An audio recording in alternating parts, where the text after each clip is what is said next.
sidilan-sidine napa Mas aja dilestarekke ning kudu ndang diilangke. cocok Nggih mboten.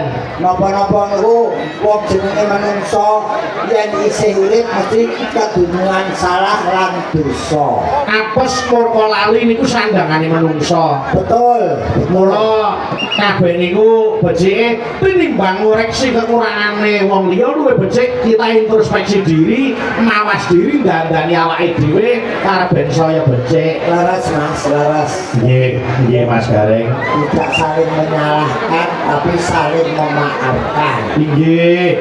Lah wong ya anu napa niku piyai niku nek wis ngapura iki wis atine ya lega, ora ngregeti pikiran, ora marake penyakit. Boten ganjel. Betul. Nggih. Mas Gareng. Menika gandeng bintang tamu akeh banget. Iya mboko siji diaturke. Iki dikajake Mas. Ayo mesti no. Mumpung iki nggih suasanane sing suasana ngaten iki. Nggih.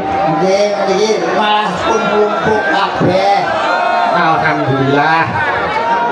Sampun kemansuhan sedayanipun. Nggih. Menika mbak-mbak kewaranggono yang sedang naik daun kabeh. Nggih, naik daun basa ulur cetet dadi naik daun.